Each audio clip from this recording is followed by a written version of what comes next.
Good evening, everyone. Welcome to the week 8 OS of interactive session. So we'll get started with the topics discussed. So in the previous week, the topic that was discussed was basically the synchronization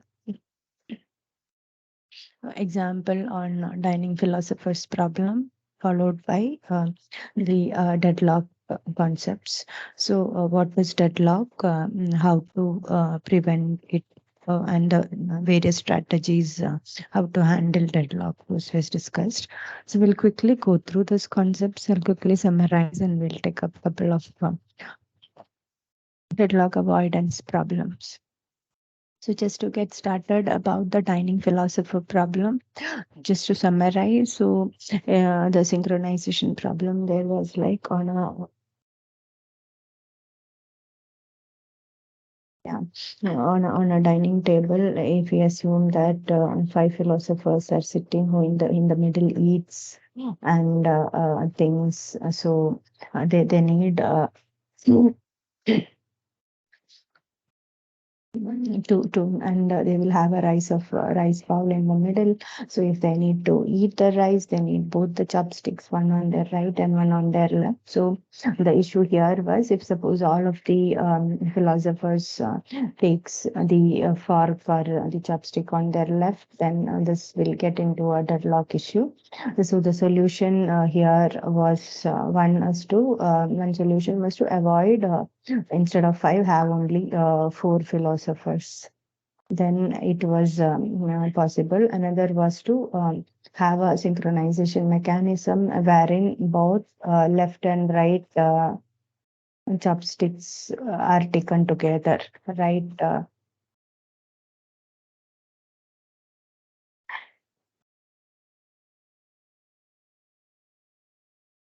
And the third one was to have an asymmetric solution, that is, make all the odd numbered philosophers take the left chopstick, and the even numbered philosophers take the right chopsticks. So all these solutions would prevent the scenario of deadlock, or all of the philosophers getting stuck. So in detail, we can get into the deadlock now, the concepts of deadlock. So, what is deadlock? Deadlock is a scenario wherein the processes wait for each other for some resources, and none of these processes will be able to progress further. So that is all of them are stuck. That is the basic, simple definition. If there are multiple processes in the system, suppose we have P1, P2.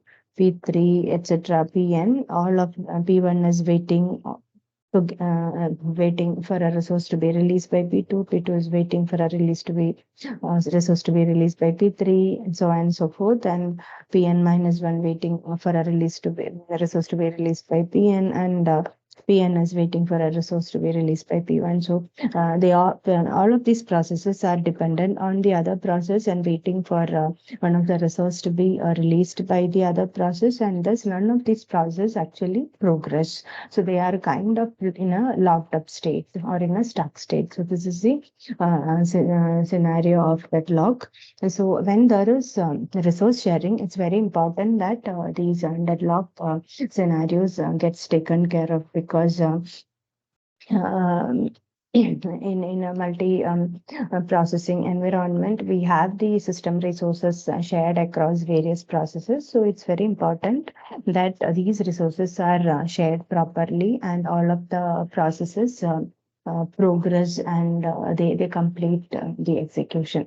So we can model the deadlock or the system. We can model the system like such as we have n processes, and we have m resources like R1, R2, Rm, Rm.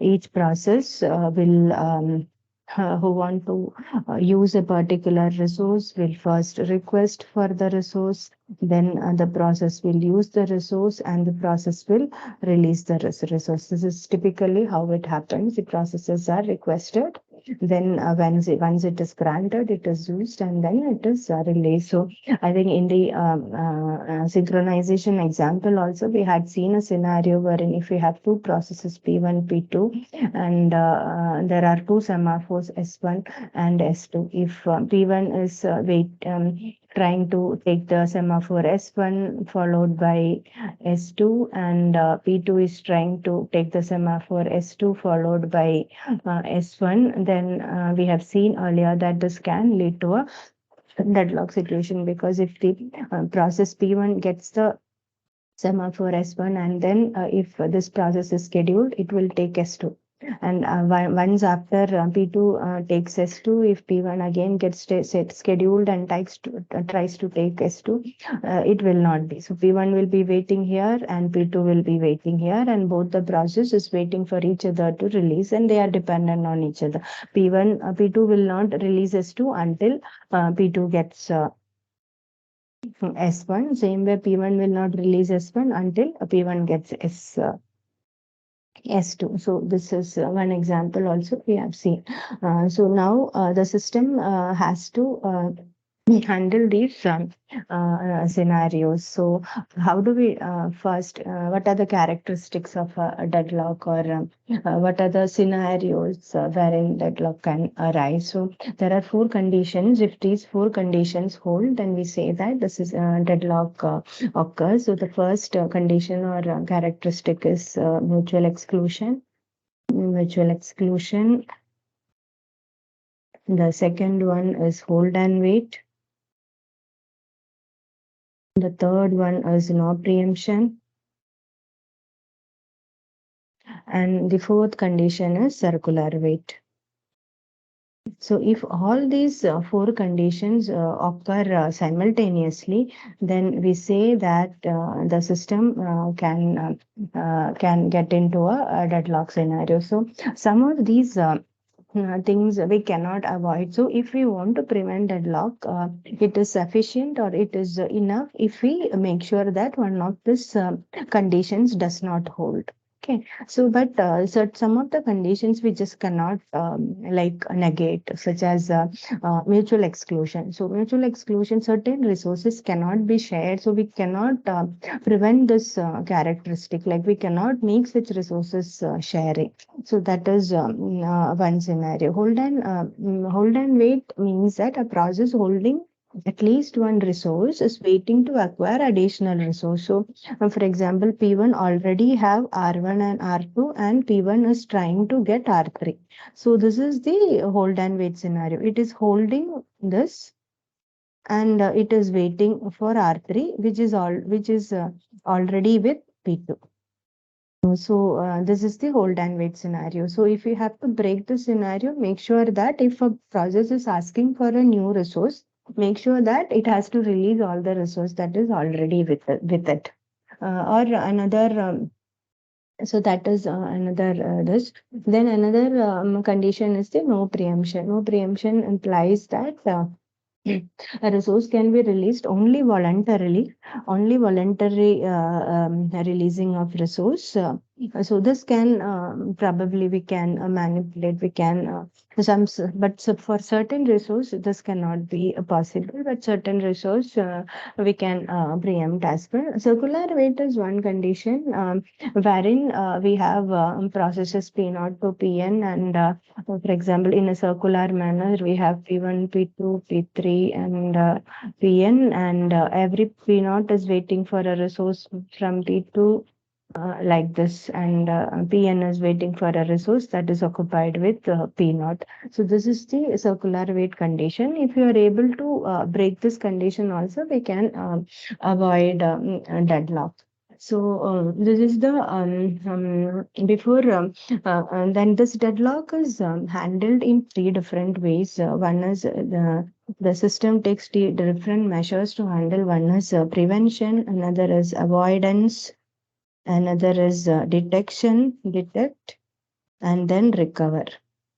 So these are the various ways the system can handle deadlock. So before getting into this, let's look at what is a resource allocation graph, because all these techniques look into the resource allocation graph, like how many resources each process have requested, how many have been granted, and all that. And then we arrive at whether a deadlock is possible, a deadlock is not possible, and all that. So let's see how a resource allocation graph is formed. So resource allocation graph basically consists of two vertices. One is of the processes and the other is of the resources. So in general, in the graph, processes are represented by circle and resources are represented by square bracket. So P1, P2, Pn, resources R1, R2, Rn. The set of resources are available in the system. So if if Pi have a requested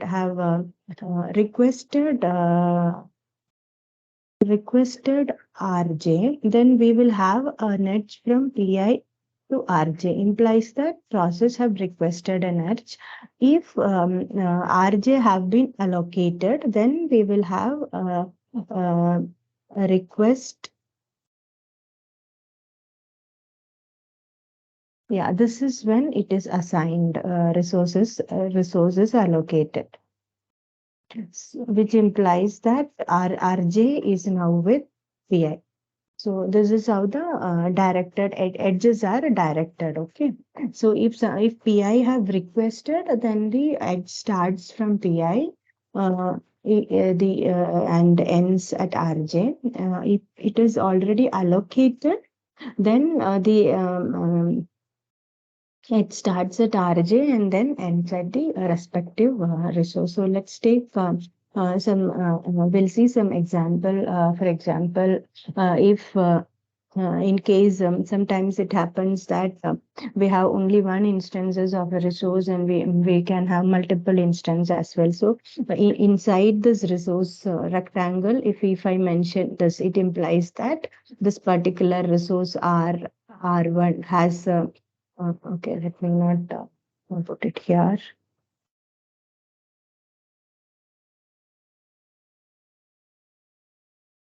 Sometimes in the system, we will have single instance resources and multiple instance resources.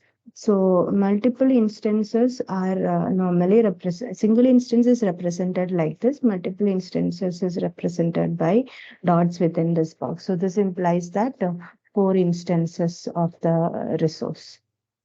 So these information we can retrieve from the resource allocation graph. So if I have this, for example, if there are four instances of this resources and P1 and R1, and if P1 have requested for one resource, I will have an edge like this. If P1 have been allocated the resource, if P1 have been allocated one resource, then this is how it will be. So this is how the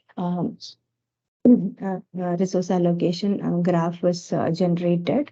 So if an example of a resource allocation graph is like, for example, we have three resources, R1, R2, R3, and R4, and three processes, P1, P2, and P3.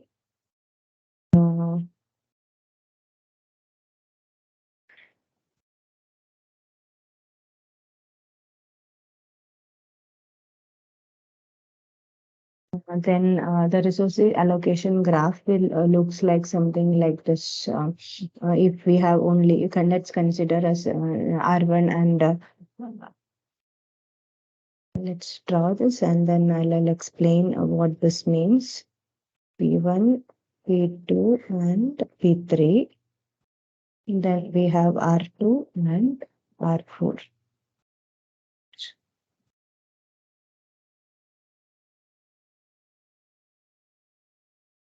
So R4 have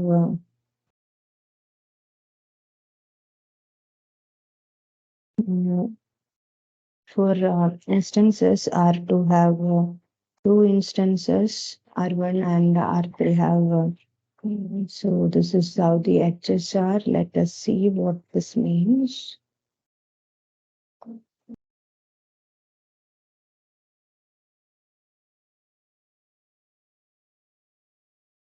So this means that this from this resource allocation, we can arrive at how many resources are given to each process. So for example, if we want to, we can come up with the resources allocated to P1. So what are the resources we can have allocated, requested.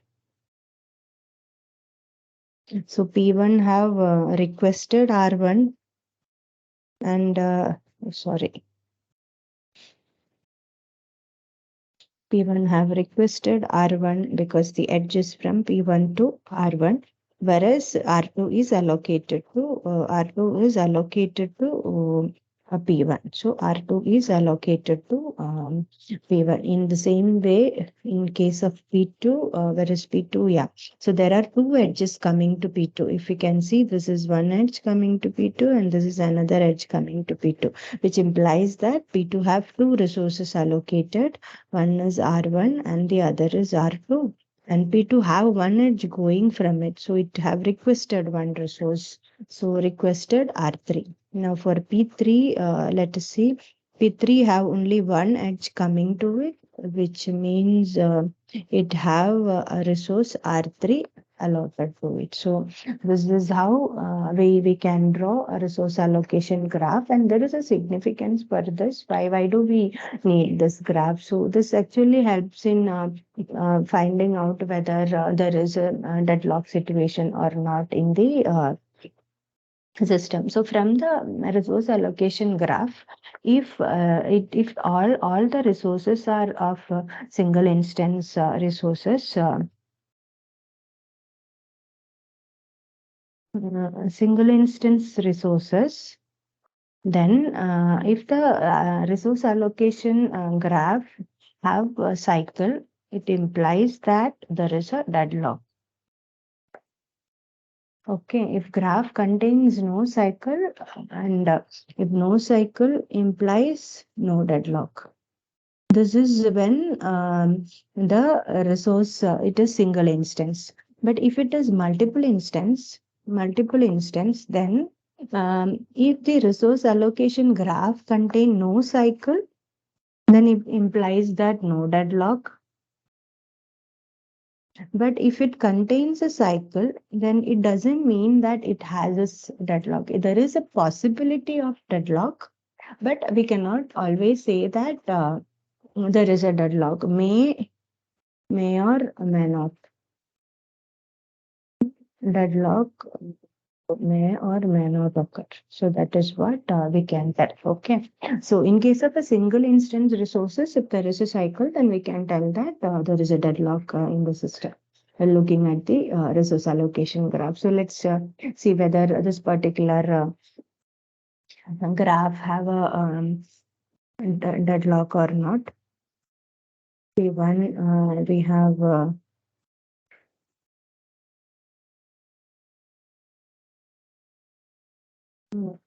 there are two instances of R1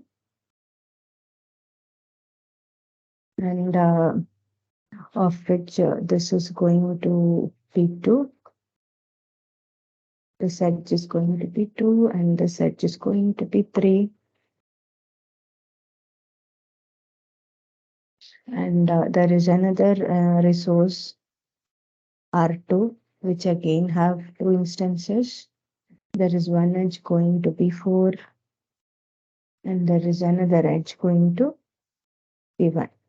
And there is another request from P1 to R1. So here these instances are like we have multiple instances, right? So even though we have this, there is a cycle from this, and there is the request coming here. So there is a cycle here like this.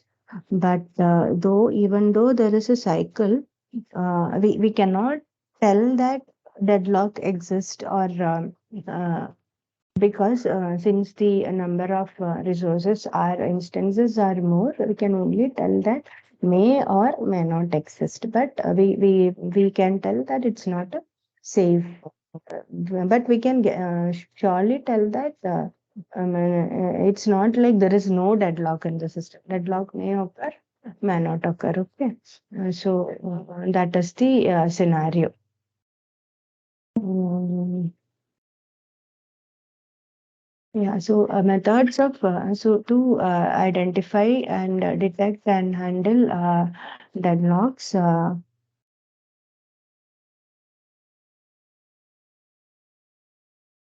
Yeah, there are multiple ways to ensure that the system will never enter a deadlock state. One is as I said, one technique is to prevent it from happening at all. One is prevention.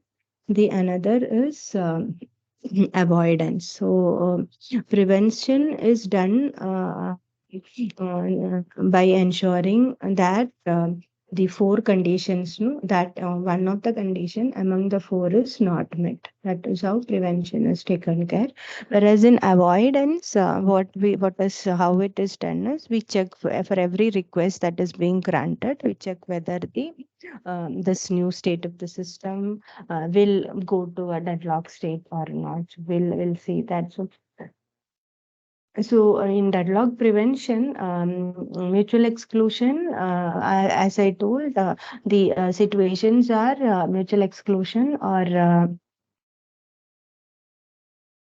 mutual exclusion. One second. In case of prevention, the conditions are mutual exclusion, hold and wait, and then circular wait and preemption, no preemption. So these are the scenarios. So in certain scenarios, mutual exclusion have to be given. So it's not always possible to negate this condition. So in case of hold and wait, we can have two techniques to prevent hold and wait. That is having some resource and requesting. So instead of, we can either make the process request all resource in advance, request all resource first itself, or another scenario is to um,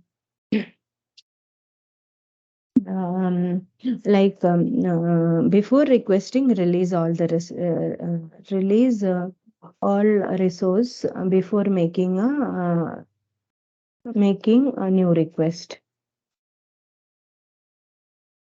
That is the other scenario.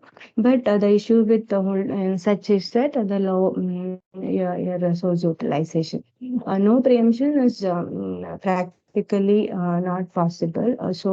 Because if a process A that is holding some request and request another resource that cannot be immediately allocated to it, then all the resources that are held by A must be released. And then in such cases, the preempted resources can be added to the list of resource for which the process is waiting, and then this process will be again restarted only. So it has to then again go through and retrieve all its mm, old received resources as well. And that is in case of preemption.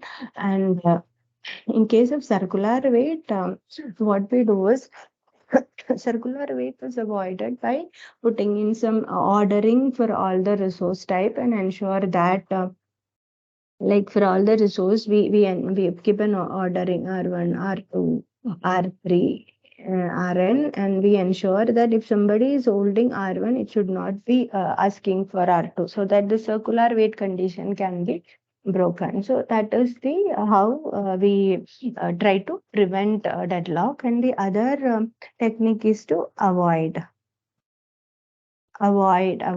technique. So in this method, we ensure that the system will never enter a deadlock state. That is what we try to do here.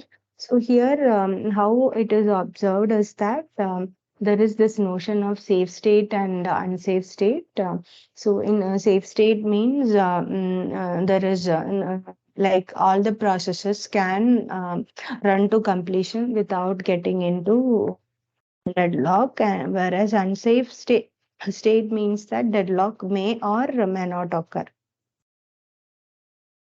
deadlock may or may not occur. So deadlock avoidance techniques checks the system state for every allocation that is done, resource request and that is allocated. It will check the state of the system, and it will what to say? It will do allocate the request only if the system continue to be in the safe state. So sometimes even if there is available resource, because the system gets into an unsafe state, the allocation will not be allowed. So that is what is done in case of avoidance. So how does this deadlock avoidance algorithm uses there are two. One is for a single instance resources and the other for multiple instance. So for single instance, we use the resource allocation graph variant only. We check if there is a for single instance uh, resource allocation algorithm, graph algorithm, and for multiple instance, we use bankers algorithm.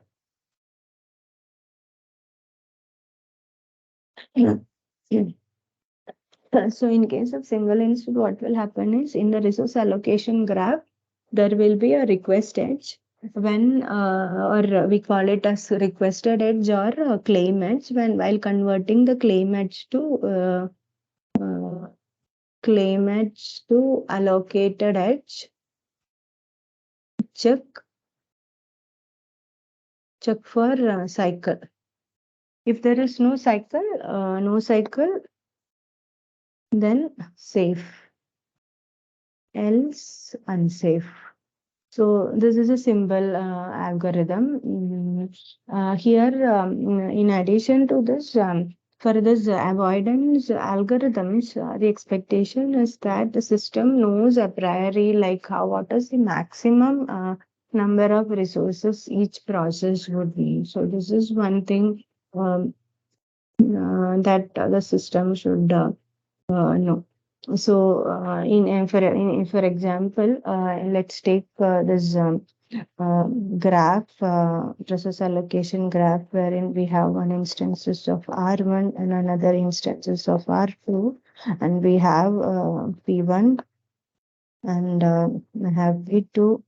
P2 have this is the claim match, this is the allocated at. There is a claim here.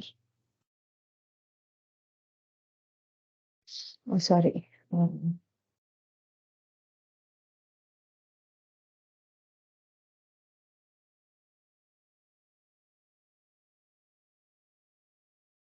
So this is so here if you see there is no cycle available. There is no cycle here. So the system is in safe state, which implies that R1 is with P1. P1 will complete this. P2 have requested R1 and P2 also have a claim that is in the future it will also be asking. So if R2 is allotted to P1, P1 will get both R1 and R2 and it can complete the execution and then give the resources. Then R1 can be allotted to P2 and then R2 also can get allotted to P2. So this way there is no issue here. So there is no cycle in the graph. Whereas uh, instead of since this is currently there is no cycle, but instead of this, if the graph was something like this, for example,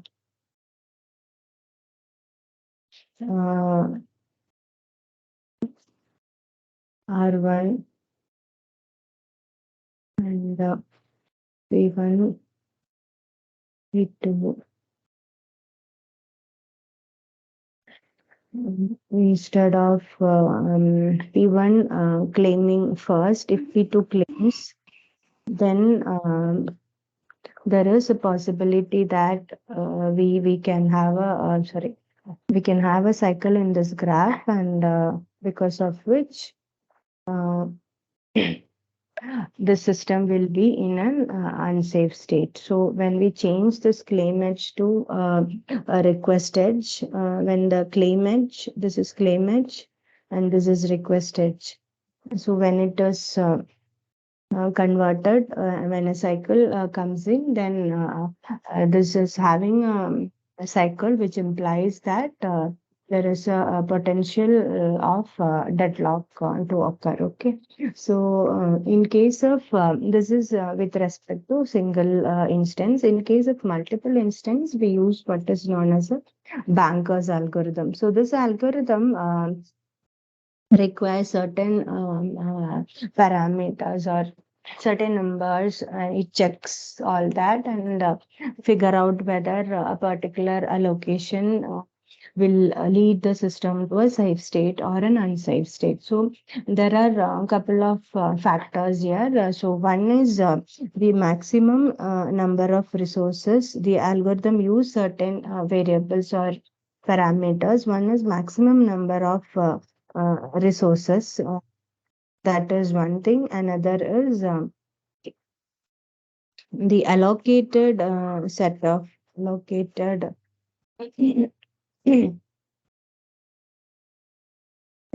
allocated resources. Okay, so max number of resources process request. Okay, so these are all two-dimensional or kind of a matrix form. So it's a 2D array, max I comma j, which implies that process pi may request max mm, wait, rj resources. Okay, rj number of resources or for rj how many asks. So that is max. Then is allocated, there is another array, and there is another array. We find out how much more each process need. That is again a 2D array. Then there is another thing called available. Available gives us the free resources. So free resources available as in the system. So we'll see some examples. So it becomes easier. So need is normally max each process needs minus its allocated. So first we will compute the need, and we have what is known as available. So these two factors decides.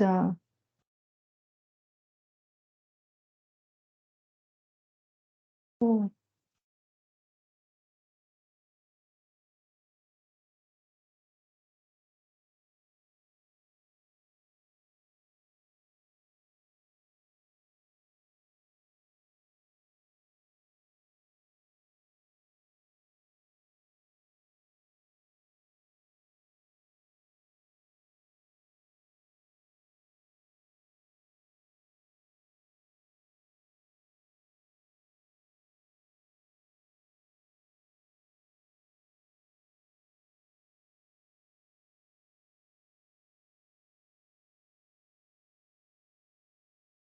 yeah. So it's visible now, right?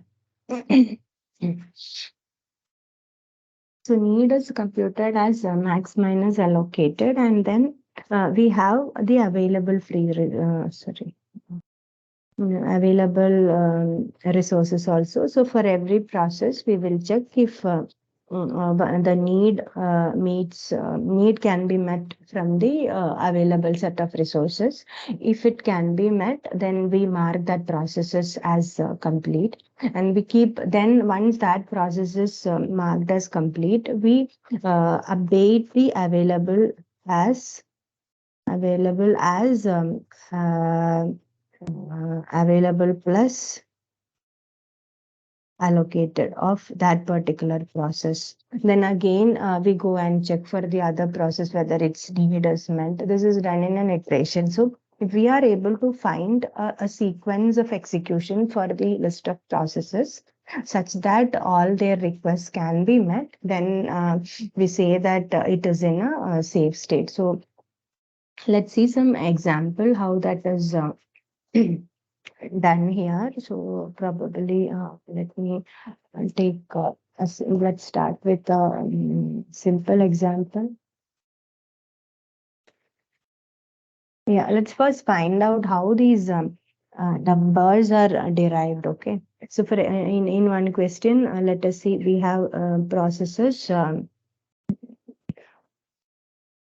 So we have max, we have location, then we have the available. Now what we have to compute is need for each process. Okay. So for P naught, we have four resources. Okay. We have how many processes? We have mm, mm,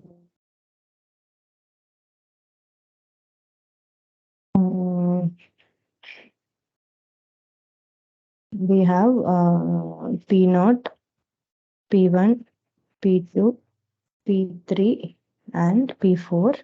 And the resources are R1, R2, R3 and R4. Okay. So P naught, the maximum that P naught needs is zero instances of R1, zero instances of R2, one instance of R3, and two instances of R4. Same way, P1 needs 1, 7, 5, 0, which means one instance of R1, seven instances of R, five instances of R3, and zero instances of R4.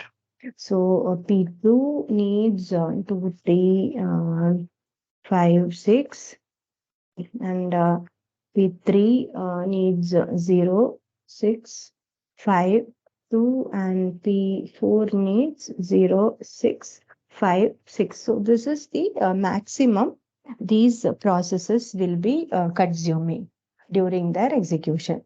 Now let us see what is the allocation. Okay.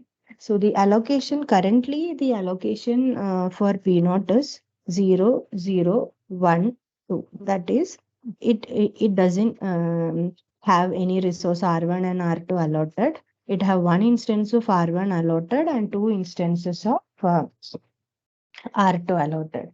For P1, the allocation is 1, 0, 0, 0, which means one instance of R1 is given, already allocated. It is with the process P1. The rest is 0, 0, 0. Now P2, the available is 1, 3, 5, 4. And with P3, it is 0, 6, 3, 2, and 0, 0, 1, 4. I hope this is clear. These are the currently allocated resources to each of these processes. Okay. Now let us for this deadlock avoidance algorithm, we need all this information. The maximum resources each process would ask for, the current allocation, and also we know the system will know how many instances of each resource it have, and so from the allocations it can find out how much is left out. Okay, so now the current available resources are 1520, which means that R1 one instance is available, R2 5 instances are available, R3 two instances available, and R4 zero instances are available. Okay.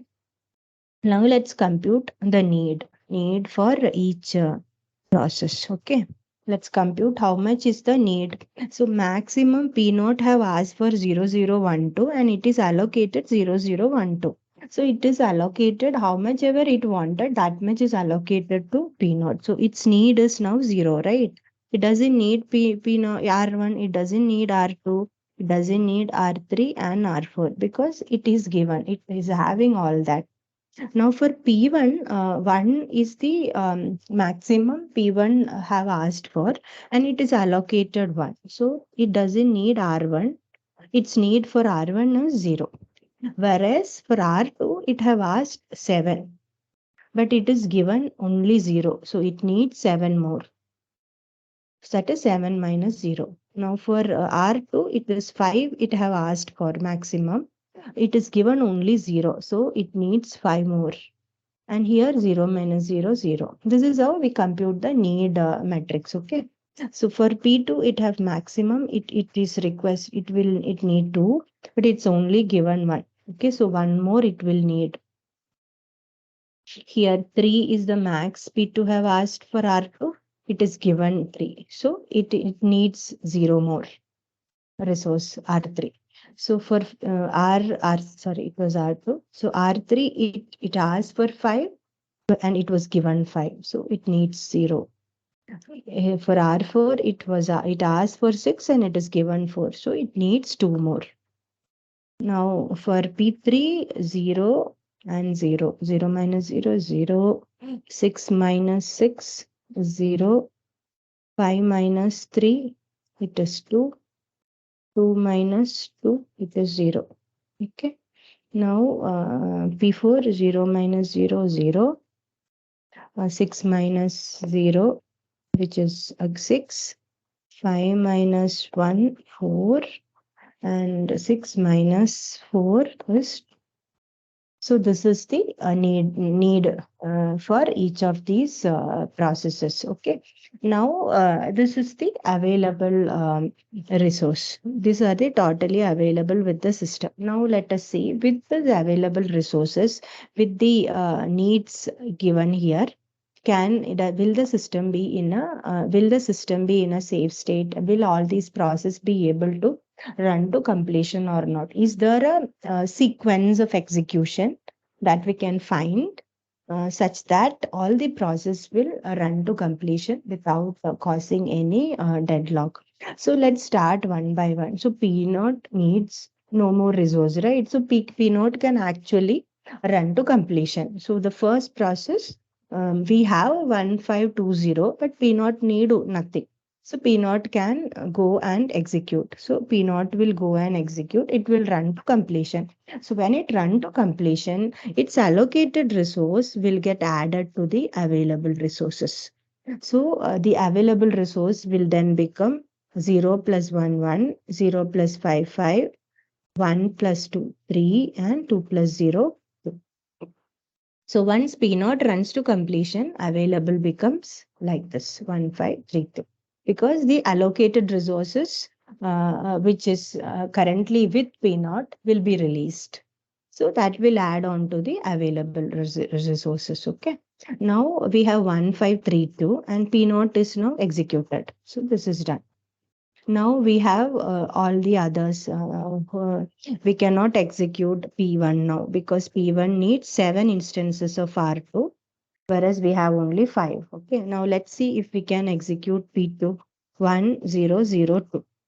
Yeah, we can execute. We can meet the demands of P2. We have one instance of R1. It doesn't need R2, R3, and it needs 2 instances of R4. We have 2 and we have 1. So we can now execute P2.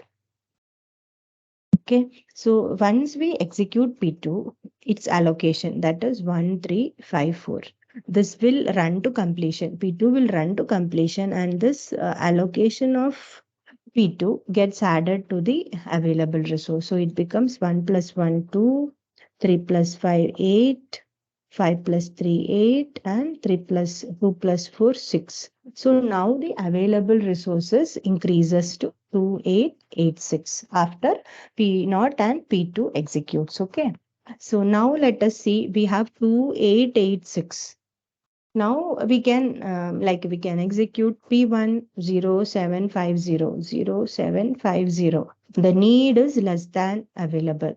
We can also execute 0020. We can also execute 0642. So we can execute them in any order. It doesn't matter. All of them will run to completion. So you can take the order of P1, P3 or P4. What was the critical one was figuring out P naught. P naught could start executing because its need, that time only its need was less, right? Rest all of them, none of the others we could meet. I think we could meet P3 also, probably. P3's need was 0020 and we had 1520. So P3 and P naught, both we could start with. but none of the other processes we could start because P2 wanted to, we had only 0. Here 2 was needed, we had only 0, and here 7 and 5. So this we cannot execute this and this at the first. So first we had two choices because the available was 1520. We could start with either P naught or 15. This we couldn't, sorry. This we can. 1520. This we could. So we could start with P naught or P3. And afterwards, so when we started with P naught, we could further execute P2, P1, P3. So we are able to find a sequence wherein all the requests are met and there is no deadlock. So this is how we check in the scenario of Banker's algorithm. So finally, once the algorithm ends, all the process P1, P0, P1, P2, P3, P4, all of them, we could successfully finish it. Okay, which implies that the system is in safe state. So and that was one example. We will see another example.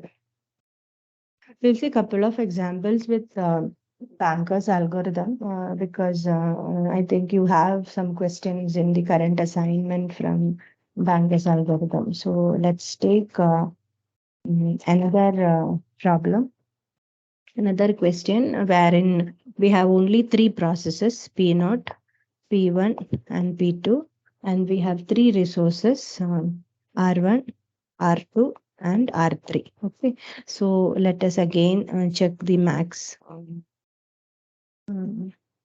yeah, so max allocation available, then we can find the need. So sometimes, and in the question itself, they will tell after the state, this is the available request. Sometimes they'll directly give at the given point of time what is the available resources.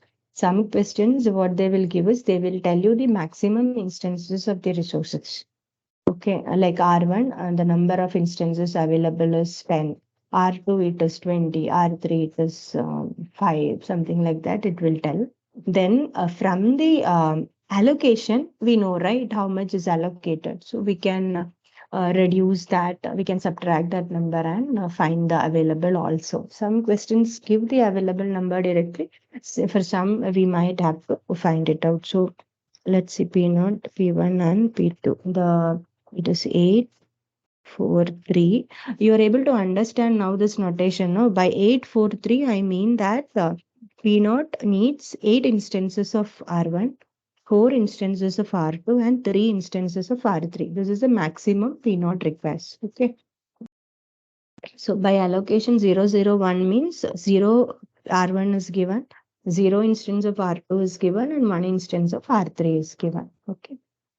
6, 2, 0, 3, 3, 3.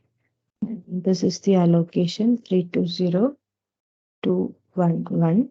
The available resources given as 322. Okay. So now let's find the need. Okay. Need for P0 is 8 minus 0, which is 8, 4 minus 0, 4, and 3 minus 1, which is 3 minus 1, which is 2. Now, need is maximum minus allocation. Okay. 6 minus 3, which is, this will be normally given. This we find out. 3, 0, 0. And this is again 1, 2, 2. Okay. Yeah, so this is the need. Okay. Now, in the question, what they say is this is in safe state. Okay. It is told that the system in this current situation is in safe state. Now, assume that P0 makes a request for 002. Okay.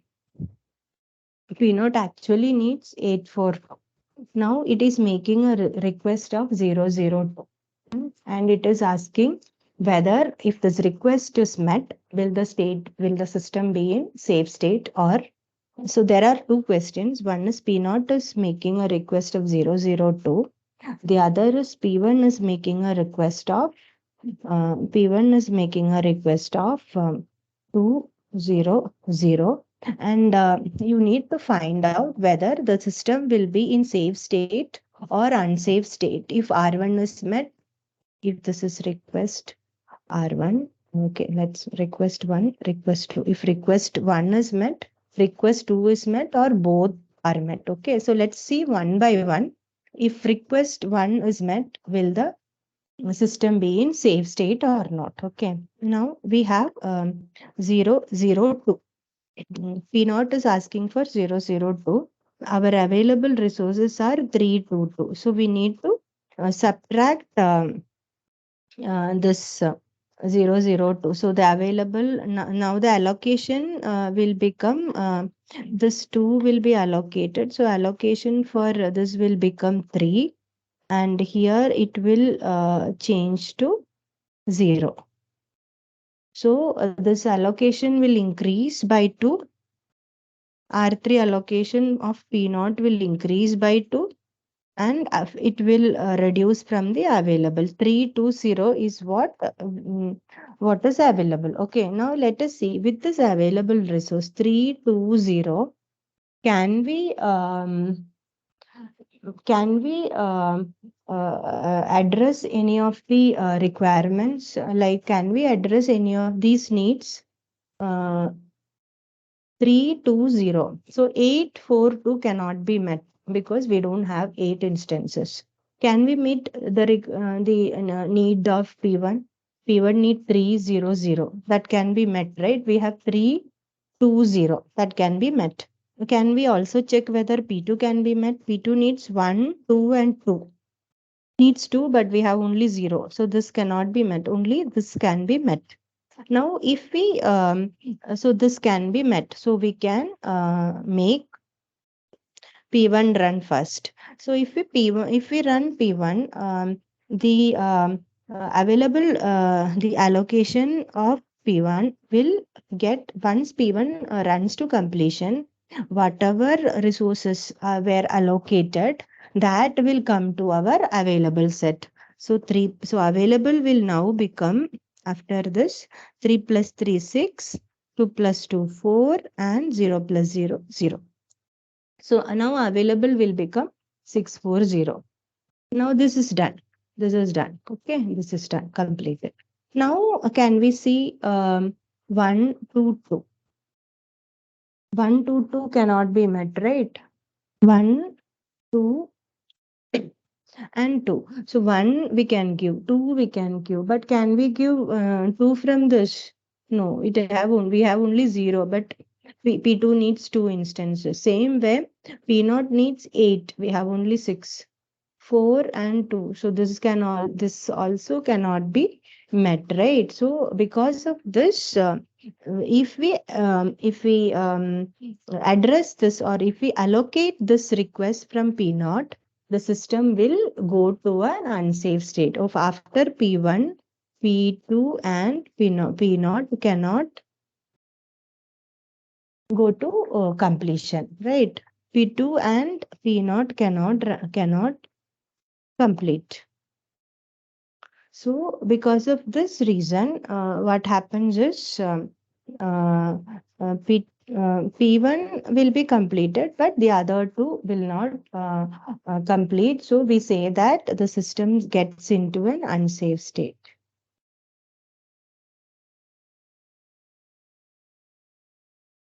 Now let us see if P1 is met, P1 request is met, what will be the state? So let me just read or rewrite the available is this alone. Let me just write again. Initially, the available was 322, right?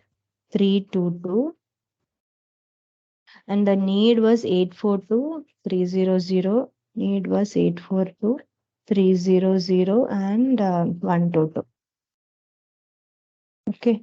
Now P1 is asking for P1 is asking for 200. Okay, so we are allocating two more R1 instance to P1. So P1's allocation become 520, and the available will become 122. Okay. Now we have need of P3 as 122, and we have 122. So we can schedule. Sorry, it's better I write all P note. This is P1 and this is P2. It became 520,001.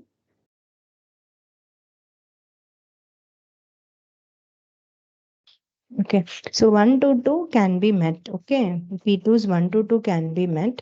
And when P2's 1 to 2 is met, this allocated resources will get added to the available resource. So available will become 2 plus 1, 3, 1 plus 2, 3, and 2 plus 1, 3 again. Okay.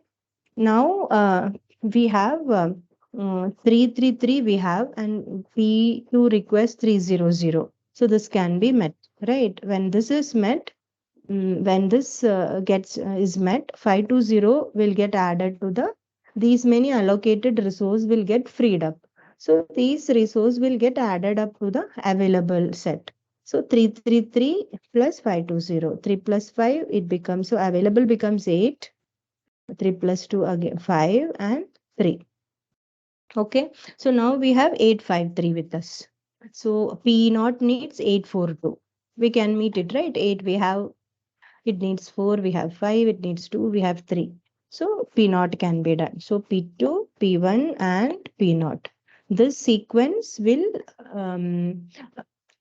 take the system, in this sequence, so there exists a sequence wherein this process can execute and complete without getting into deadlock. So we can meet this request, but this request 2 from P1, if we meet that request, system will be in safe state, it doesn't get into deadlock, whereas this request from P0, this takes the system into unsafe state.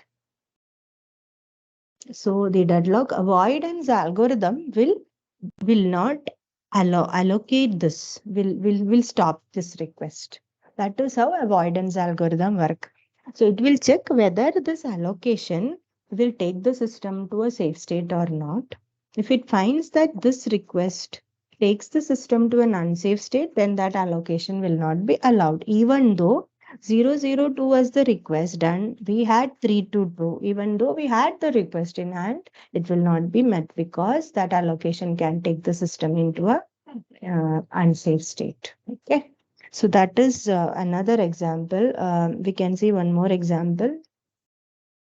Uh, yeah, another example is yeah, let us we have again acts, allocate, available, and need.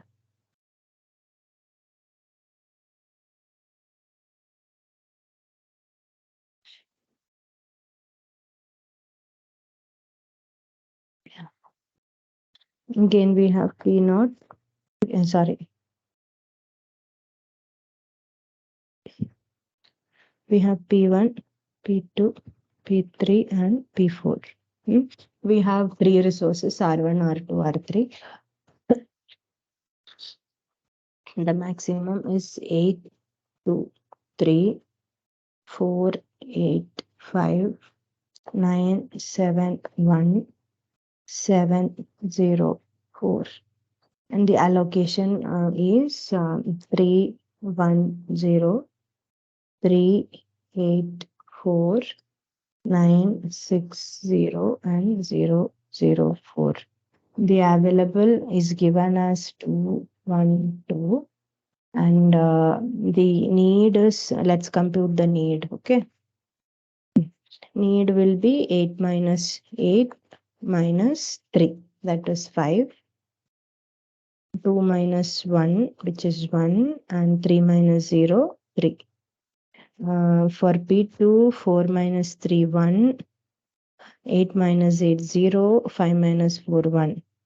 For P3, 9 minus 9, 0, 7 minus 6, 1, 1 minus 0, 1. And for P4, it is 7 minus 0, 7, 0, 0. So this is the need. Okay. Now, here the question is P1 is this P1 is making a request of 1, 1, and 1. Okay. P1 is asking for 1, 1, 1. Okay. So if P1 asks for 1, 1, 1, and if we allocate, the available resources becomes from, if we allocate, yeah, it will become 1, 1, 1. So it will become 1, 0, 1. It will become 4, 2, 1. Right. We are allocating these resource 4 to 1. The available becomes 1, 0, 1. Okay. So, and the need will be 4, 0, 2. Okay. Now let us see with this 101 can we meet any resource needs. Okay. So what is the need for we can meet? We cannot meet P1, we can meet P2, we cannot meet P3 nor P4. So if we meet P2, if we allocate P2, P2's allocation 384 gets added to available resource. So 3 plus, so available will become after this, available will become 3 plus 1, 4, 8, and 5. 4, 8, and 5. Okay. So we can actually meet P1 now. We can meet P3 also now. And P4 we cannot meet because it needs 7. We have only 4. So let's take this P3. So if we take P3, um, P3's allocation gets added to the available. So 9 plus 4 is 13. 8 plus 6, 14, and 5. Available become 13, 14, and 5. Now we can meet this and this. So any order doesn't matter. So what matters was the first one that executed. So this takes it to a safe state. Okay. Now let us see if another request from P4 comes. So if P4 asks for 1, 0, 0, will we be able to meet this? Okay. So it will be better if I rewrite this because just alloc need and avail. I'll just rewrite it once. Okay, so alloc available and need. Alloc this initial allocation 310, 384, 960, P1, P2, P3, and P4. 960, 1004. Yeah. Available is 2, 1, 2, and the need was 513, 101, 011, and 700. Now P4 is making a request for 100. So if P4 makes a request for 100, its 100, its allocation becomes 104, and its need becomes 600, and the available become 1, 1, 2. Okay.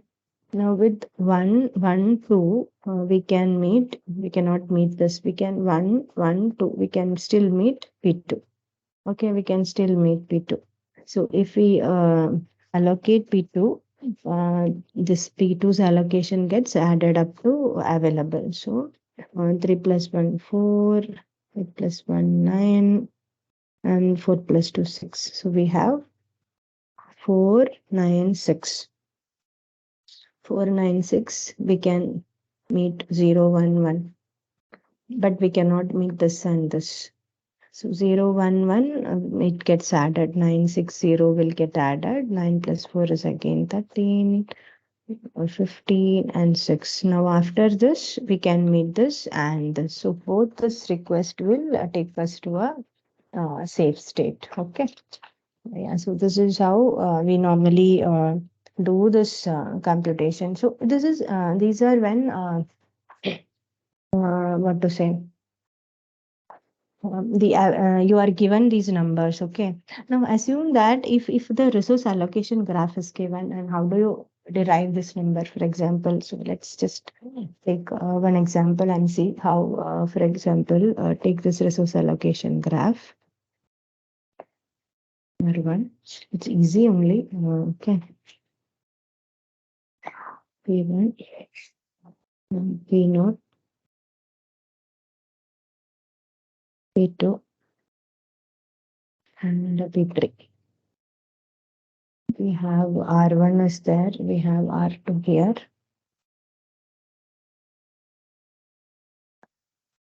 R2 again have 3 instances. And we have R3 with 2 instances. Now there is a request to R1. There is an allocation here to P1 from R1. And there is another allocation to P0. Okay. Now from R2, there is another allocation to P1. Okay. Then another to P2 and another to P3. And P3 have one request, one more request to R.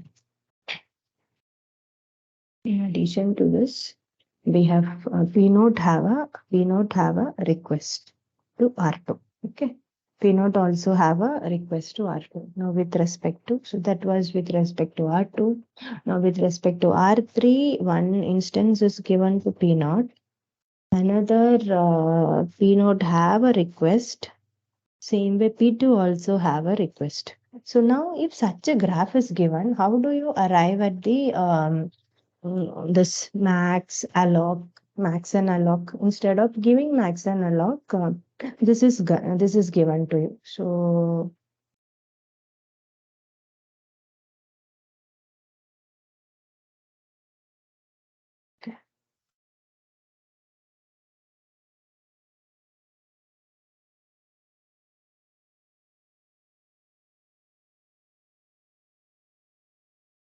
yeah. So here how we can find the max is maximum number of resources. Sorry. So we have max, alloc, and available. We need these things to start with the Banker's algorithm. And we have resources, processes P0, P1, P2, and P3. P2 and P3. Okay, now let us see P0, how much. So this is done by looking at the number of edges coming to P0 and going from P0. Okay, so how many are there totally from P0? There is 1, 2, 3, 4. So this gives totally 4 instances. 4 requests we not have made. So now let's figure out to which all resources these 4 requests were made. Okay. So for R1, P0, there is an incoming edge from R1. Okay. But there is no other edge going. There is only single edge between R1 and P0. So P0 needs maximum of 1 instances of R1. Okay. Now let's see PR2. There is only one edge from P0 to R2. So it needs maximum only 1 instances of R2. And with R3, we can see there are two edges. One is one R3 is allocated and one is being requested. So it needs two instances of R3. Same way with P1, it have two edges with R1. Then it have one edge with R2. That's it. And zero edge with R3. Now if we go to P2, P2 have one edge with R2, zero edge with R1, one edge with R2, and again one edge with R3. And P3 have zero edge with R1, 1, 2, 3 edges with R2, and zero edges with R3. So this forms the maximum. Okay, now let's see how many are allocated. So if a resource is allocated, the edge will be from the resource to the process. So we can see the incoming edges. So from R1 there is one incoming edge to P1. So one is allocated. From R2 there is again one incoming edge, this one. So again one is allocated. So from R3, no.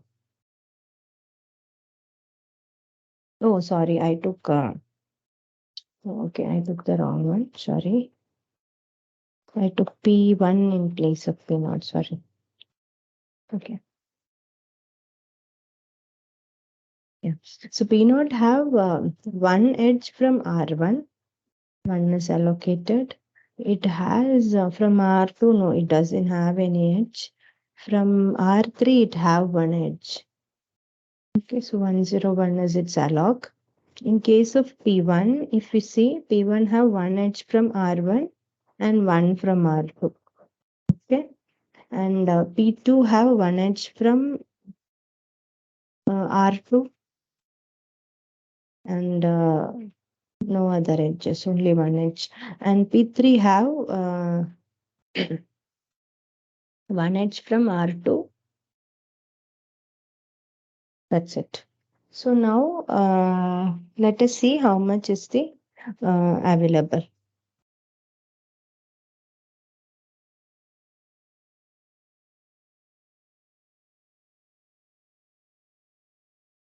So total R1 have two instances, R2 have three, and R3 have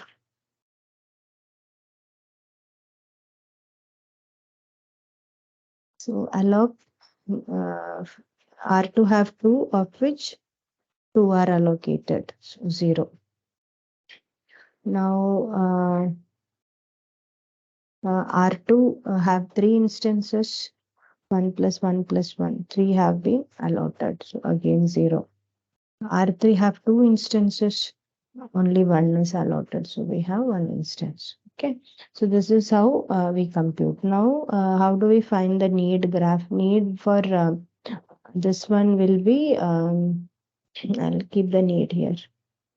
Need will be alloc plus 1 minus 1 0 1 1. For this it will be 1 0 0. This will be 0 0 1, and this will be 0 2 0. Okay, now you can again try on the banker's algorithm and check if this resource request can be met. Can we meet it? Yeah, we have 001 available, and this guy, that is P2, needs 001. So if we allowed P2, and it has 010 already, right? So it will get allotted. So it will be 0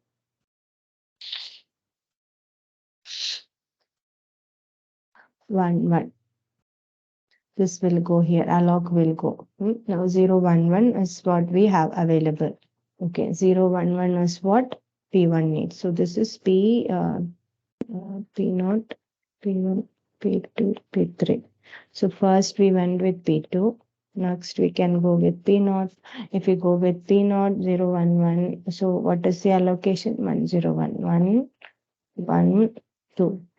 Okay, so is there anybody who needs 112? Okay, we can go with P1, right? P1 needs 100. So if we go to P1, again, P1 is allocated with 110. So it will become to mm, now who needs P3 needs 020. So that can be met now. So P1 followed by P3 can be met.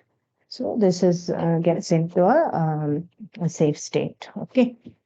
So these are a couple of examples of Banker's algorithm. Now,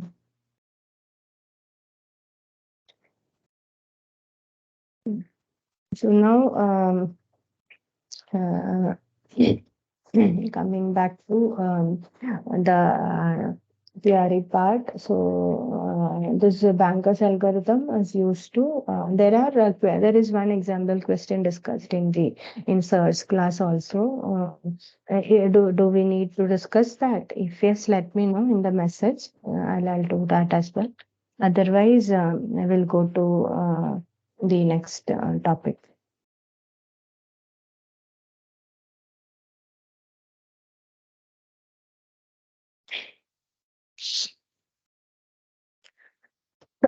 Let me know. Otherwise, we'll go to deadlock. What is the next topic that we have to discuss is deadlock um, detection and recovery.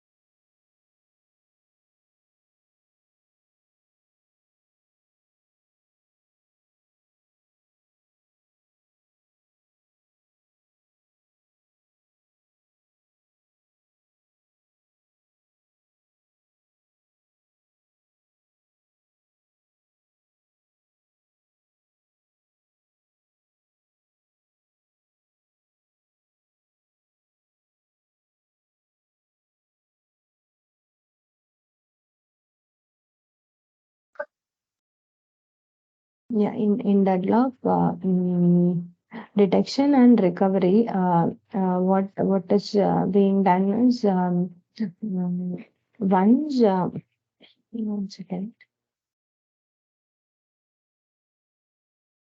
Yeah, in deadlock detection, what is the strategy here is we don't try to prevent or avoid deadlock, so we don't run this Banker's algorithm and all that. We just allow the system to run, and in case if it gets into a deadlock state, there will be a detection algorithm running, and if this detection algorithm find that okay the current state is deadlocked, then we'll come up with some mechanism to recover from the deadlock. So typically in deadlock detection algorithm again there are two algorithms. One is the for single instance resource type and another for multiple instance resource type. In single instance resource type we use the something called as a weight graph. So a weight graph is a graph that contains only processes as its edges. Okay,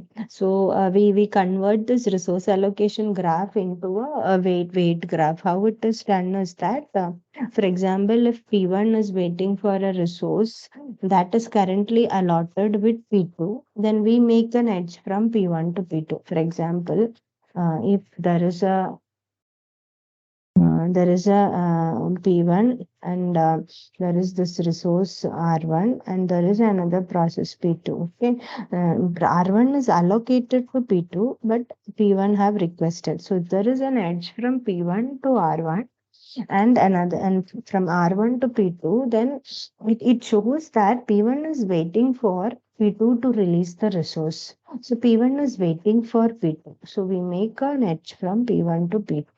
So this is how the weight graph is computed. So for this particular example that we have in the slides, there is this P1. It has an edge to R1. Then there is P2. It has an edge to this one. Then there is this one R3. There is P2.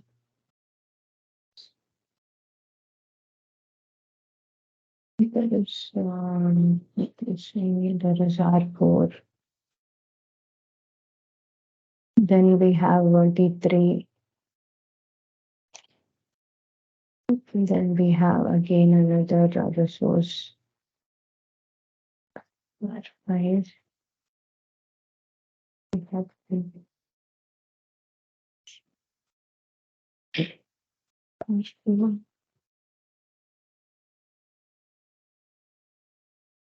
okay, so this is the resource allocation graph. So how do we come up with the weight graph? So in this resource allocation graph, we know P1 is waiting for P2. So we have an edge from P1 to P2. Same way, P2 is waiting for P4. So we'll have a, let me read this off. We'll have a edge from P2 to, this is not P2, this is P1, P2, P3, P4, what is P5? This is P5. So P5. Now P2 is when P2 have asked for R4, which is with P3. So there's an edge to P3. Then P3 have requested R5. P2 have requested R5, but R5 is with P4. So there is a dependency between P3 and P2. Two are on P4. P4 have asked for R2 and R2 is with P1. So there is this dependency. So this is how. So this arrow becomes P1 to P2. Then this 2 becomes P2 to P5. Then this one becomes P2 to P3. Then this one and this one. P3 to P4 and P2 to P4, and this becomes P4 to excuse me. So this is how we form the weight graph. Okay. So after forming the weight graph, if we find that there is a cycle in the weight graph, then it means that the system is in a deadlock state. Same, similar to Banker's algorithm, there is an algorithm, similar algorithm is run instead of need, it will be the request that the process are making. And if we are not able to meet those requests, then we assume that it is in a deadlock state, and then we go to rectify the deadlock. Okay, so it's kind of similar. So now once we detect deadlock, so before going to detecting, so another thing is we have to run this deadlock detection algorithm. So how and when should one run? So these are certain questions that is always and how frequently it must be run, how arbitrarily it must be run, all that is a question. Okay. Then when a deadlock detection happens, one need to recover from that. So there are a couple of ways to recover. One is like we can abort all the processes that are currently in the deadlock state. Uh, that is one way, and then in which order one needs to. So these are all decisions that has to be taken, and it's not easy actually. So a majority like operating system like Unix, it doesn't bother about deadlock at all. So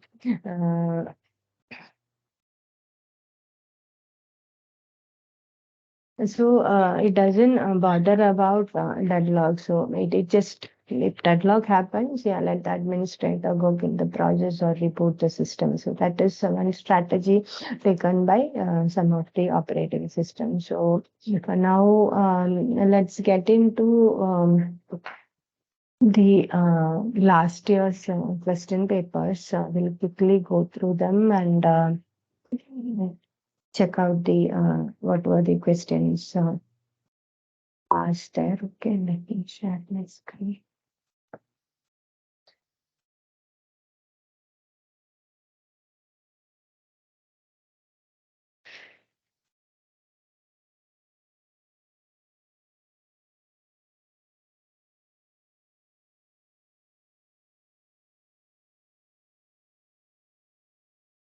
Is the screen visible?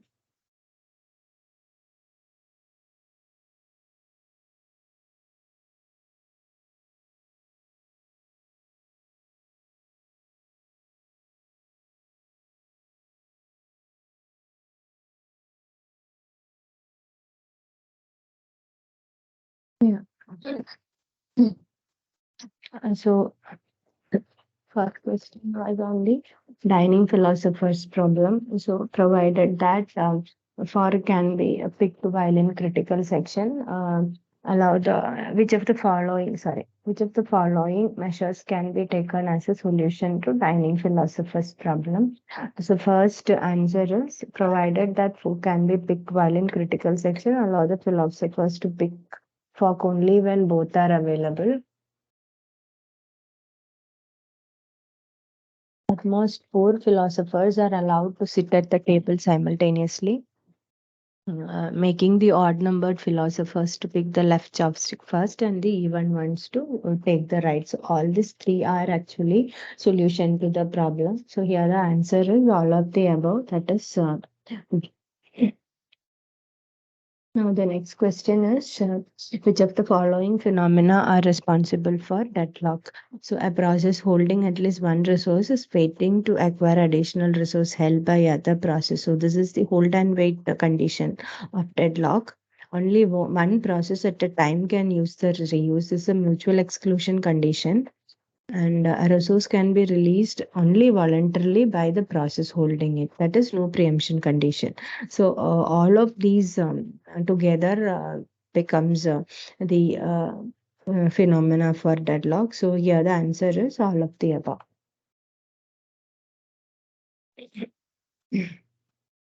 Now, question. Next question.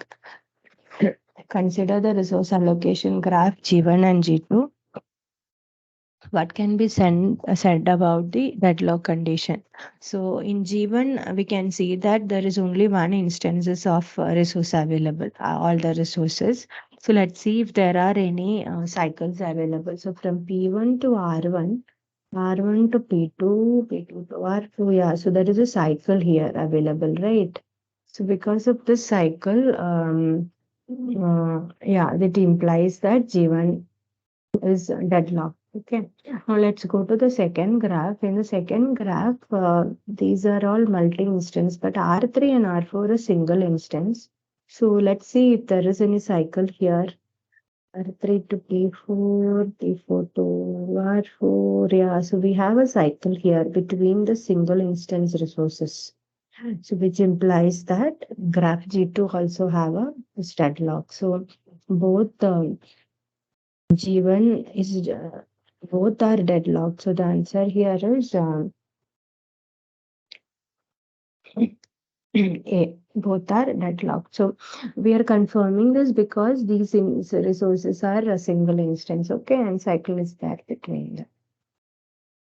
Now, and there is another similar question like this. Consider the resource allocation graph G1 and G2. What can be said about the deadlock condition?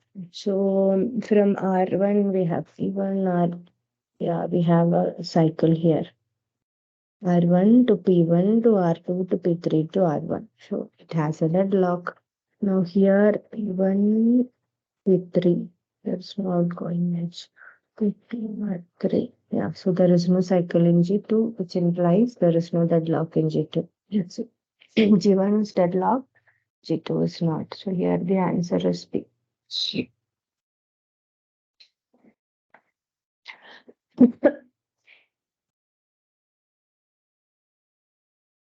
Excuse me.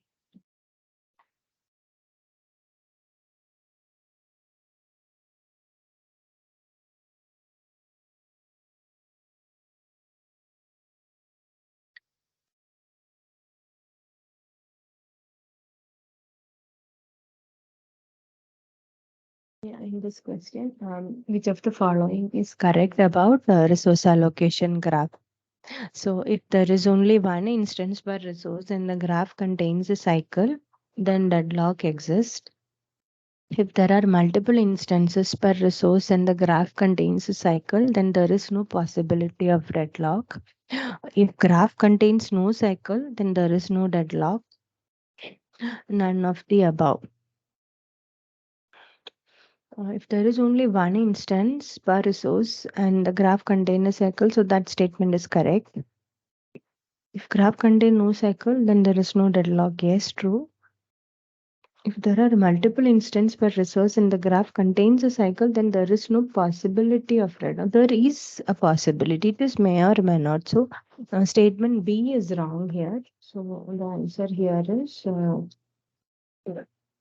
B. So if there are multiple instances per resource and the graph contains a cycle, so the deadlock may exist, may not exist. Match the following. While considering the case of deadlock prevention. Mutual exclusion, not practical for most systems. Yeah, some resources cannot be shared. Hold and wait must hold for non. Okay, no, this one. S. Mutual exclusion must hold for non-shareable resources. This can't be used for deadlock prevention. Yes. Hold and wait causes low resource utilization and possibility of starvation. And no preemption is not practical for most systems. So order is 1 to S, 2 to P, 1 to S, 2 to P, and 3 to Q. So the answer here is C.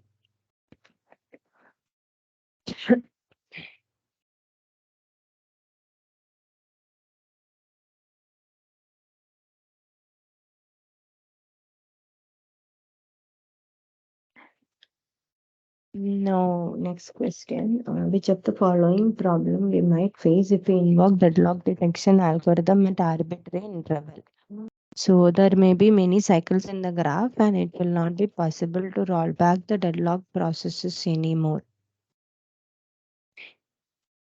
There may be many cycles in the graph and we would not be able to tell which of the many deadlock processes caused the deadlock. Yes. There may be no cycles in the graph and it won't be possible to know if the deadlock has happened, all of the above. No, which of the four we face the at arbitrary interval if we invoke the deadlock detection algorithm, then statement B is true. That is, there may be many cycles in the graph and we will not exactly know which one actually caused the deadlock. So the answer here is B.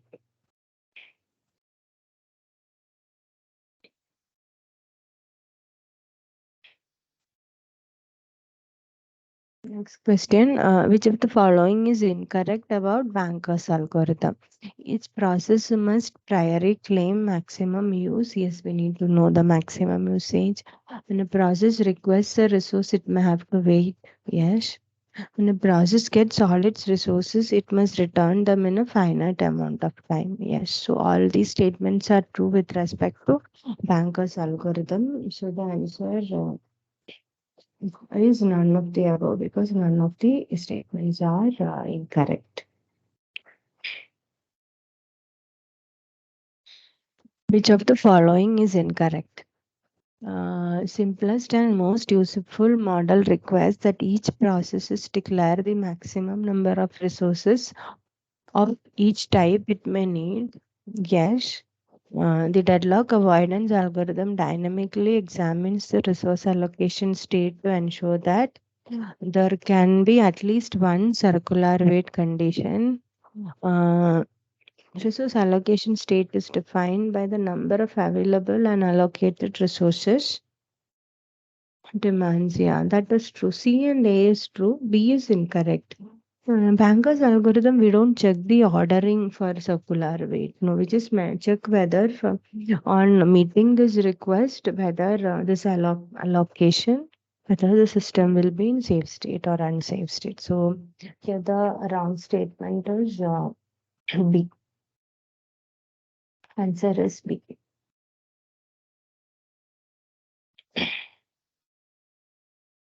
Yeah, next question. In resource allocation graph algorithm, when a process PI requests a resource RJ, in a resource allocation graph, when a process PI requests a resource RJ, the request can be granted only if at least one cycle is formed in the resource allocation graph while converting the request edge to an assignment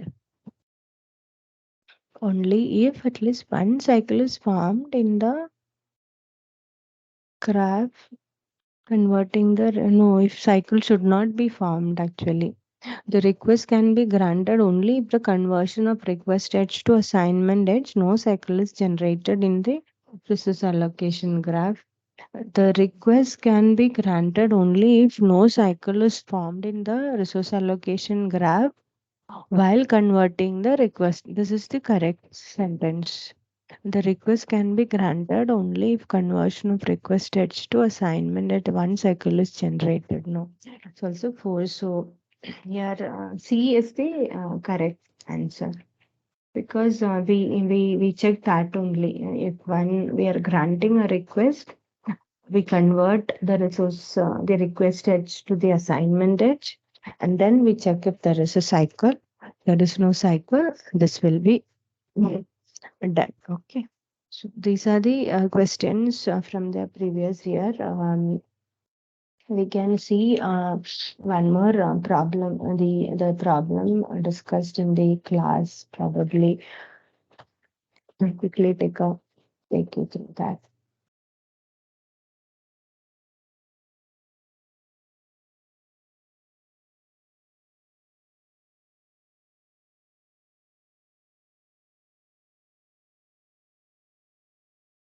But we can see one more example problem of banker's algorithm. This is from the textbook actually. Yeah. So here we have three processes, no, not three processes, sorry. Okay, let me share my the screen.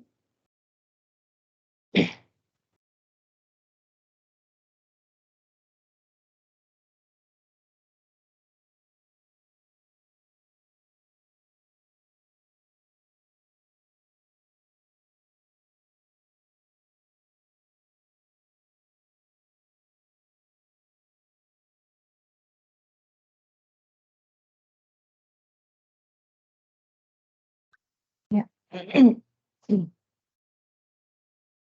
Yes, the example is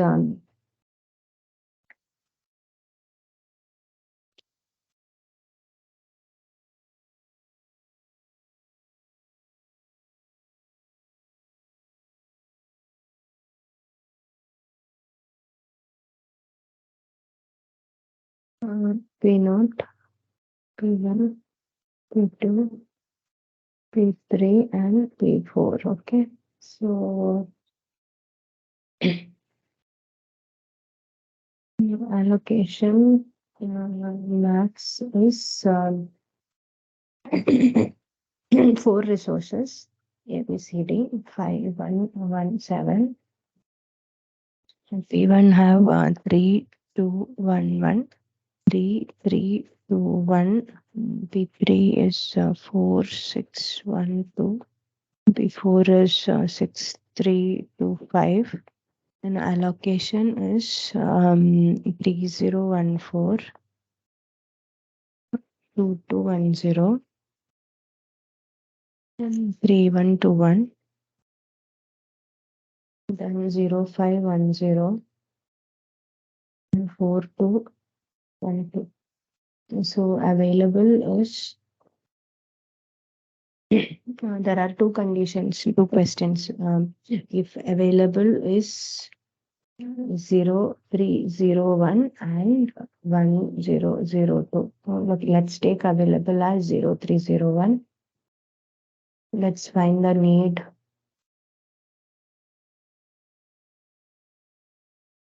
So need is 5 minus 3 2 1, 0, 3. In case I'm making any mistake, just let me know. It's with subtraction. 3 minus 2, 1. Minus 2, 0. 1 minus 1, 0. 1 minus 0, 1.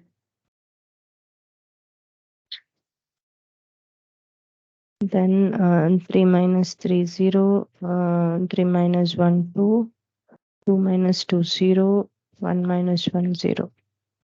4 minus 0, 4. 6 minus 5, 1. 1 minus 1, 0. And 2. Here it is 2, 1, 1, 3. So with 0, 3, 0, 1, can we meet any of these needs? 0, 3, 0, 1.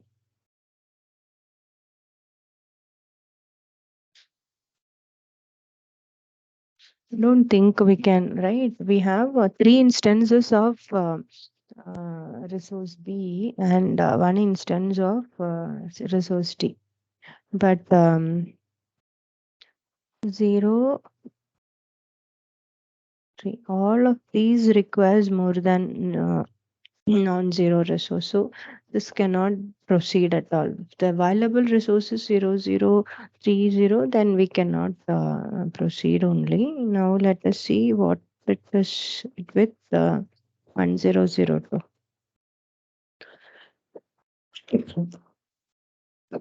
If it is with 1, 0, 0, 2, 1, 0, 0, 2, we can meet this. We cannot meet this 0.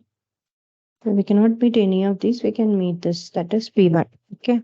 Now if we meet P1, P1's allocation gets added to the available. So 2 plus 1, 3, 2 plus 0, 2, 1 plus 0, 1, and 2.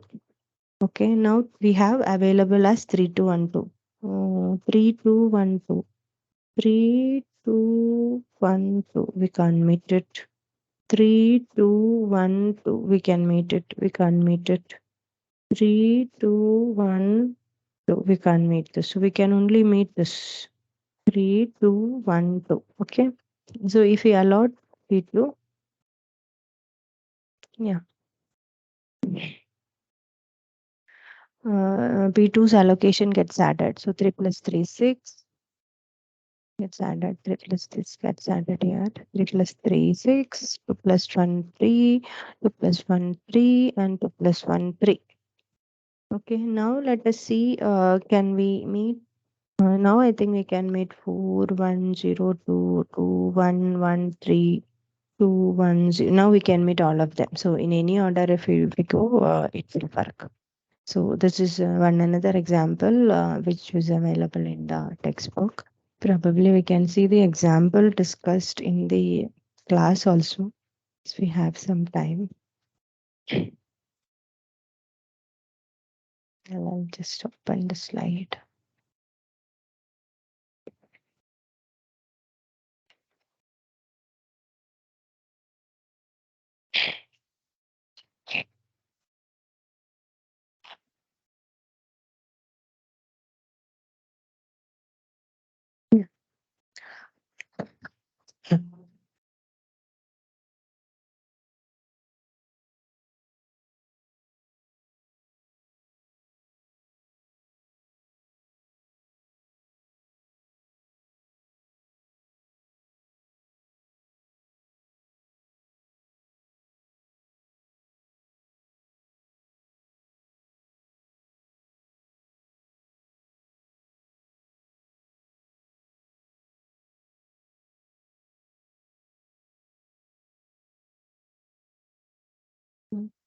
We'll go to the next question.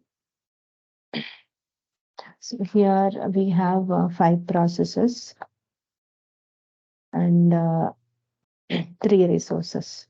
Okay. Uh, again, let me list out the now. Okay, sorry. Let me list out max, alloc, and available. P0, P1, P2, P3, and P4. So maximum is 753,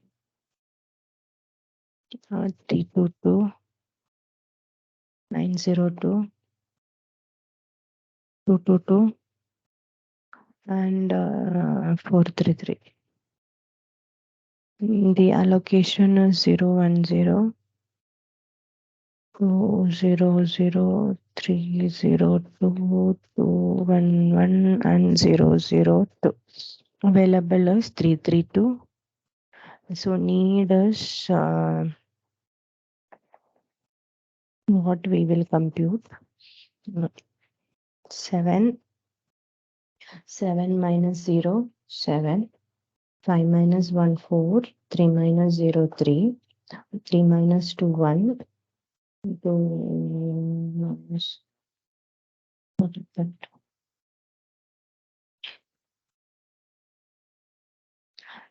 3 minus 2, 1. 1, 4, 2. 9 minus 3, 6. 0, 0. 0, 1, 1. 4, 3, 1. Okay. So this is assumed to be in safe state. Now, if we want, we can show it also that it is in safe state. So let's probably, we can take one of this allocation. This we can't meet. This we can meet. 1 to 2 we can meet. We cannot meet. We cannot meet. We can meet. We cannot meet. So any of these we can either allocate P1 or we can allocate P3. So if we go for P1, if you go for P1, then this is 1 to 2. So this is the need, and we have 332. So the allocation 200 gets added to this. And so 5, 3, 2 becomes the available. Okay. So P1, after P1 is executed, 532 becomes the available. So now we can take this, or in this and this will still won't be allocated, but we can go for this or this.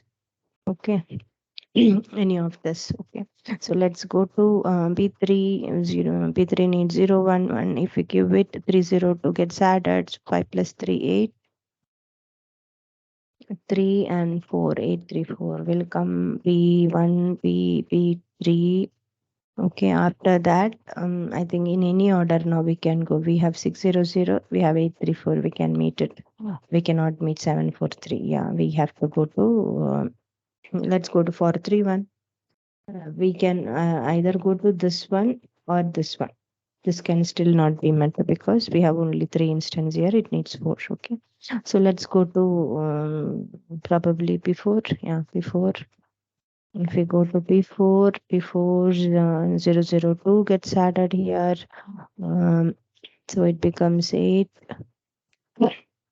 3, plus 2, 6. And after that,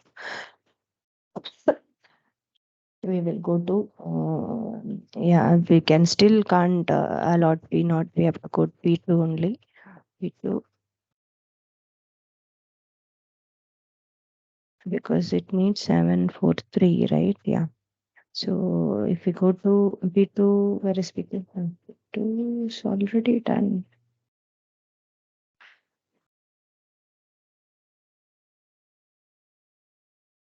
Oh, I did a mistake in between.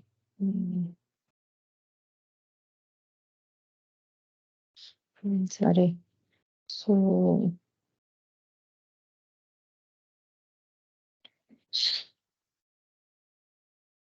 okay, so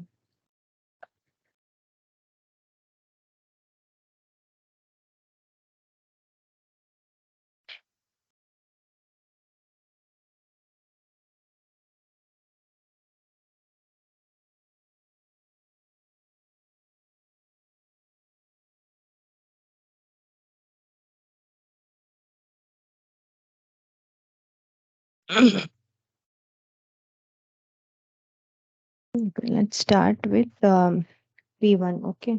So when we start with P1, this gets allotted and 5, 3, 2 will be available. And with 5, 3, 2, we can allot this guy, that is P3. So P1 followed by P3.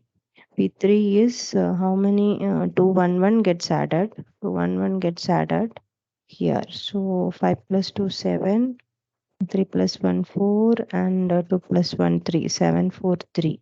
So now we have 7, 4, 3. So P naught can be allotted. Now all of them can be allotted. We can go in any of the order. Okay. So let's take P4. 431. So 002 gets added. So it becomes 7, 4, 5 before.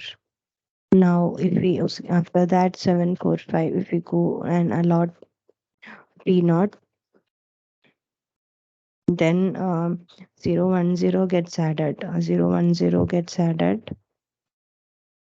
It becomes 7, 5, 5. And now we will allot P2. Then the available will again shoot up with 13, 5, 5. So the system is in safe state. Okay.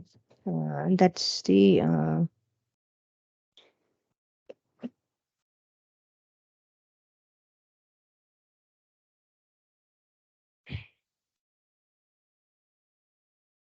so here with this the system was in safe state. So this is already proven. Now what the question is, if so let me just erase all these things.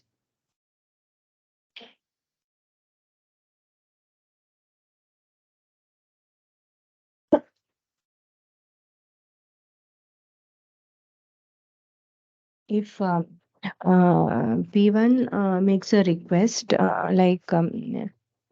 P4 makes a request of P4 makes a request of 330, can it be granted is one question. The other is if P naught makes a request of 020, can it be granted? Okay. Now let's assume P4 have made a request of 330. We have 332. So this resource request can be met. So if P4 makes if we grant it 330, then its allocation will become 332. And the available will become 002. Okay. Now we cannot take any of the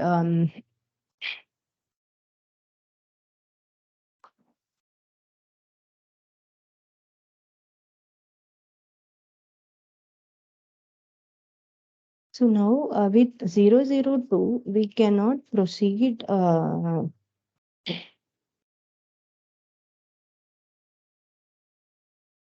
and the need for before becomes 101.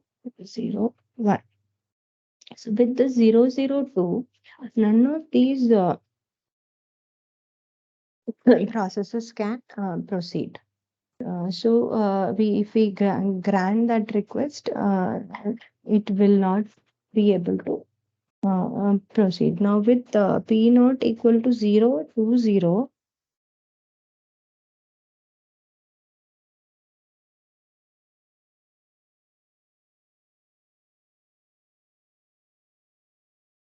if we go with P naught to 020, if we allot that request, it will become 312.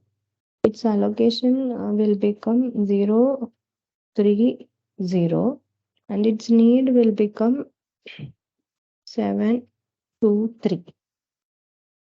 Okay. Now with 312 we can allot this one. 312 we cannot allot this any of these.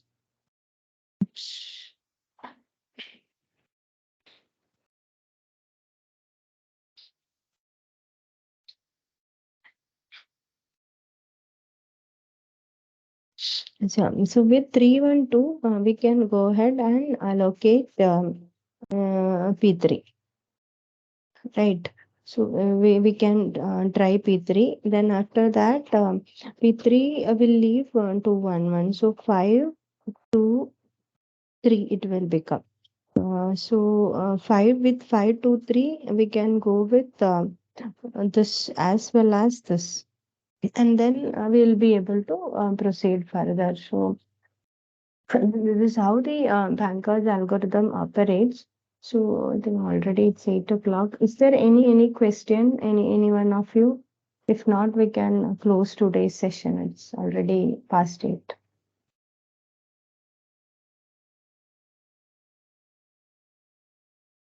You can post. You can message as well in case if you have any doubts.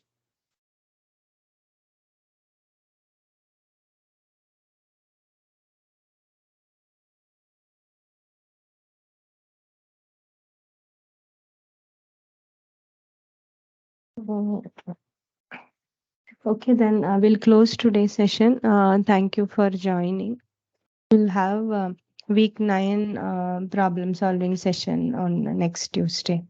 Thank you all.